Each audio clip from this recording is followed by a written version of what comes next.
आप सुन रहे हैं किसान तक पॉडकास्ट गुड़ की डली। हर सुबह एक मीठी बात। नमस्कार, मैं हूं सनिका और आज की मीठी बात जुड़ी है कृषि यंत्रों से।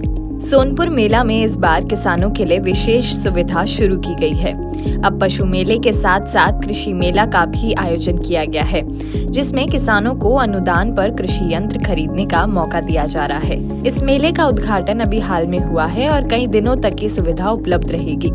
इस मेले में कई प्रकार के कृषि यंत्र उपलब्ध हैं, जिन्हें किसान सब्सिडी पर खरीद सकते हैं। मेले के एक अधिकारी ने बताया कि मार्केट में 42,000 रुपए की मशीन पर सामान्य सब्सिडी 21,000 रुपए और SC/ST के लिए 24,000 रुपए की सब्सिडी दी जा रही है।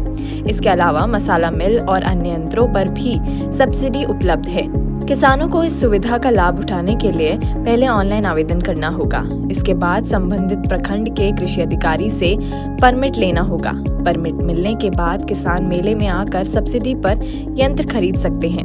किसानों को आवेदन के बाद ब्लॉक से अनुमति लेनी होगी। इसके बाद वो सब्सिडी पर यंत्र खरीद सकते हैं। ये मेला केवल सारण जिले के किसानों के लिए नहीं, बल्कि पूरे बिहार के किसानों के लिए खुला है। आने वाले दिनों में पटना में भी कृषि मेला का आयोजन होगा, जहां से किसान आसानी से कृषि यंत्रों की खरीदारी कर सकते हैं। मेले में कई कृषि यंत्र हैं जिन पर भारी अनुदान दिया जा रहा है। इस मेले में सरकार की ओर से दी जा रही सब्सिडी का लाभ किसानों को मिल रहा है। किसानों को केवल आवेदन और परमिट की प्रक्रिया पूरी करनी होगी। जब तक सरकारी अनुदान उपलब्ध है, तब तक किसानों को ये सुविधा दी जाएगी। सोनपुर मेला में इस बार किसानों के लिए पहल एक बड़ा कदम है, जिससे वो आधुनिक कृषि यंत्रों का उपयोग कर अपनी खेती को और ज्यादा उन्नत बना सकते हैं। सोनपुर मेले में किसानों को कृषि सलाह भी दी जा रही है, ताकि रबी फसलों की खेती उन्नत तरीके से कर सकें। कृषि विभाग ने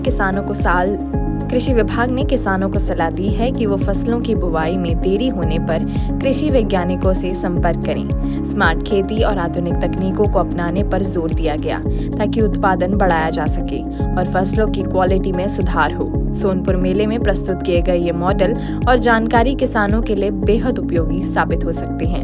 ये मेले न सिर्फ पशुओं के लिए, बल्कि कृषि के क्षेत्र में भी एक महत्वपूर्ण मंच बन गया है। ऐसी और राहत भरी खबरों के लिए सुनते रहिए हमारे खास पॉडकास्ट गुड़ की डली।